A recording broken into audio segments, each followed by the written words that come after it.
मध्य विराजमान है श्री दशरथ कुमार जी बालाज, पूर्व सरपंच गडरा रोड। और विशिष्ट अतिथि के तौर पर हमारे मध्य विराजमान है डॉक्टर हरपाल सिंह जी राव। और मंच पर विराजमान हमारे मध्य श्रीमान टिकमाराम जी एसीबीओ साहब, श्रीमान विनोद सिंह जी भाटी साहब, वाकपीठ अध्यक्ष, सभी मंचासीन अतिथियों का पुनः हार्दिक साधुवाद।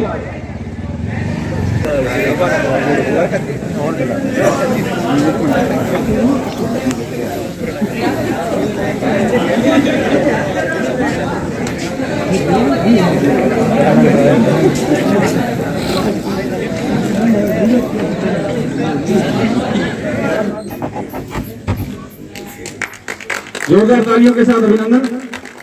डॉक्टर कटारा साहब को स्मृति चिन्ह भेंट कर उनका बहुमान करने के लिए मैं आमंत्रित करूंगा श्री भगवान दास, डब्ल्यू सीबीओ कार्यालय गडरा रोड।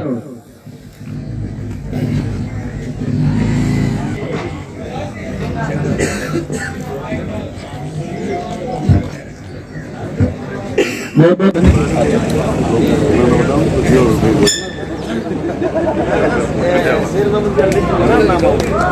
जोरदार तालियों के साथ अभिनंदन।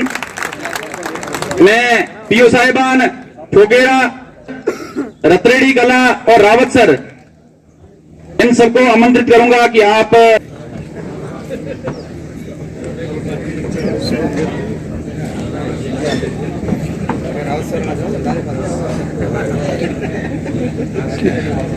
जोरदार तालियों के साथ अभिनंदन।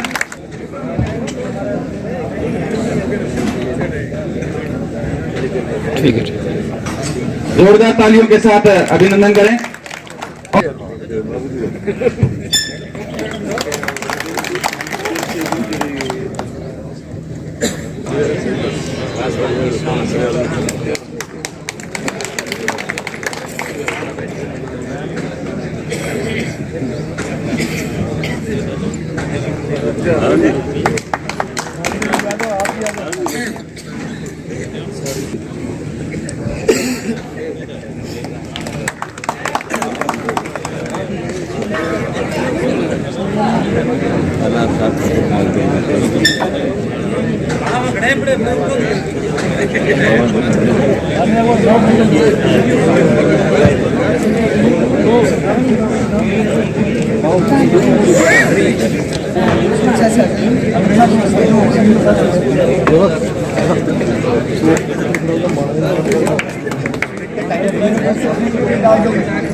कैलाश जी का बहुमान करावें।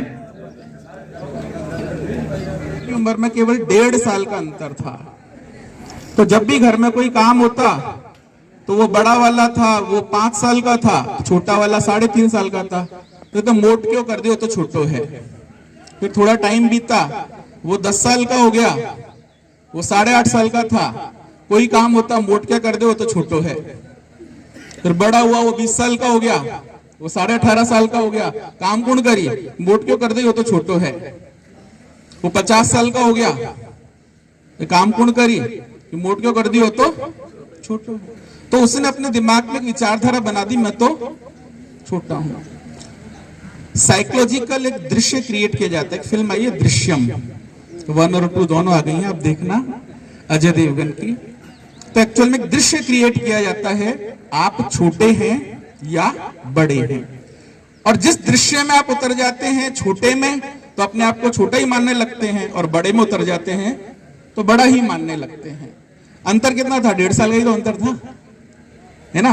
और वो उम्र को जा रहा था बढ़ता हुआ, लेकिन उसको छूट गया कहा गया। तो एक धारणा बना दी गई है कि गडरा रोड पिछड़ा ब्लॉक, धारणा बना दी गई। उस धारणा को हमने अपने मन में बसा लिया है कि हम तो पिछड़े हैं, हमारा ब्लॉक तो पिछड़ा है, पीछे ही रहेगा।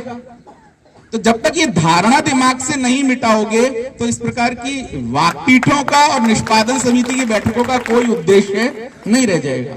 सबसे पहले साइकोलॉजिकल चेंज लाना बहुत जरूरी है कि भैया मेरा ब्लॉक पिछड़ा नहीं है, और कोई मानता है पिछड़ा तो मैं पिछड़ा होती नहीं दूंगा, इसको अगड़ा कर दूंगा। बात समझ में आ गई? तो आज हम संकल्प लें कि अगला जो हमारा वर्ष होगा उसमें हमें ये शब्द सुनने को ही नहीं मिलेगा कि पिछड़ा। ठीक है, अब सारा काम इस पर है क्या नहीं है? अब वो कहते सर नेट ही नहीं आ रहा, सर लाइट ही नहीं आ रही। सही बात है, नेट नहीं आ रहा, लाइट नहीं आ रही। और मैं जब था, कई बार मैंने फोन किए थे, जब उस टाइम ये टाइम चल रहा था, दो चीजों के मैं पीछे पड़ा था। साथियों, पहले जो समय था उस समय के अंदर हम जो ऑफलाइन रिकॉर्ड तैयार रखते थे वही ब्रह्मा विष्णु महेश था। जंगल में मोर नाचा किसने देखा। लेकिन आज आपकी हर गतिविधि पर राज्य सरकार की chief secretary madam Usha Sharma तक की निगाह है, और वो सीधी रिपोर्टिंग मुख्यमंत्री को करती हैं। और मुख्यमंत्री महोदय बजट घोषणा के अंदर जिन फ्लैगशिप योजनाओं को लेकर चलते हैं, तो उन वो वेतन नहीं हो तो आपके सम्मान में और पद में, घर में और समाज में, दोनों में कमी आ जाएगी। तो जिसलिए जिसके कारण जो मिल रहा है उसका सम्मान करना सीखें। कबीर जी कहते हैं कि बोए पेड़ बबूल को तो आम कहां से होए। तो प्रकृति का जो सबसे बड़ा नियम और धर्म है वो ये है, आप जो बोते हैं वही काटते हैं।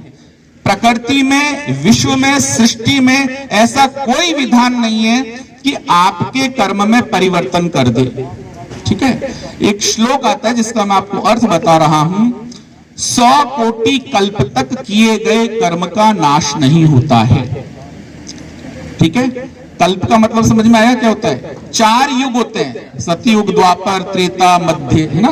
ये 4 प्रकार के युग है ना। अभी क्या चल रहा है? कलयुग। मान्यता है हमारी, सतयुग होता है, द्वापर होता है, त्रेता युग होता है। अब एक एक युग जो होता है ना, वही लगभग 32-32 लाख साल का होता है। तो कितने युग बताए मैंने? 4 युग का एक कल्प बनता है ना। और मैंने क्या कहा? 100 कोटि कल्प, 100 इंटू करोड़ कोटि, है ना, और इंटू कल्प, कल्प में कितने हो गए? 4 युग तक आपके द्वारा आज या पहले कोई भी कर्म किया गया है उसका नाश नहीं होगा। आपने अच्छा किया है उसका रिटर्न आएगा 1 साल बाद, 2 साल बाद, 3 साल बाद, 10 साल बाद, 20 साल बाद, 100 साल बाद, 1000 साल बाद, लाख साल बाद, करोड़ साल बाद अच्छा आएगा। और आपने बुरा किया है वो लौटेगा। ठीक है ना। उसका माध्यम बदल सकता है, हो सकता है मैं माध्यम बन गया किसी का बुरा करने का, हो सकता है ये माध्यम बन गए, ये माध्यम बन गए, माध्यम कोई भी हो सकता है, लेकिन हम नहीं कर रहे उसका बुरा। उसका बुरा कौन कर रहा है? उसके द्वारा किया गया वही कर्म कर रहा है। तो जब ये कड़वा सच है ही तो कर्म को सुधार लो ना। अरे कड़वा सच है तो ही सुधार लो। परिवार का प्रत्येक सदस्य वसीयत का इंतजार करता है, और आपकी जो संपत्तियां हैं, खेत है, मकान है, सोना है, गाड़ी है, उसमें हिस्सेदारी के लिए लालायित रहता है। डोकरो मरे और माचो छोड़े तो उसको माचो ही मारो हुए, है ना, लालायित रहता है। किंतु आपके द्वारा किए गए कर्म का कोई भी सहभागी नहीं होता है। धर्म पत्नी तक नहीं होती है और धर्म पति तक नहीं होता है। जब इतना कठोर और कड़वा सच इस प्रकृति का है तो पाप किसके लिए करते हो? लेट स्कूल किसके लिए जाते हो? स्कूल से टाइम से क्यों भाग जाते हो? क्लास में क्यों नहीं पढ़ाते हो? वर्क जो दिया गया उसे क्यों नहीं करते हो? बच्चों को क्यों नहीं बताते हो कि भाई तुम कहां कमजोर हो? उनकी कमजोरियों को दूर क्यों नहीं करते हो? जिस दिन ये मन में आ जाएगा तो मन की मलिनता मिटने लगेगी, मन का पाप मिटने लगेगा, मन की दरिद्रता मिटने लगेगी। और जिस दिन ये मिटने लगेगी ना, तो कबीर साहब कहते हैं कि मैं ईश्वर के मंदिर मस्जिद नहीं जाता। क्यों? ईश्वर मेरे पीछे पीछे फिरता है। और क्या कहते हुए फिरता है? सुन कबीर, सुन कबीर, सुन कबीर। अर्थात सोचो, कबीर साहब ने ईश्वर को मजबूर कर दिया अपने पीछे फिरने के लिए। आप भी कर सकते हैं। केवल किस कारण से?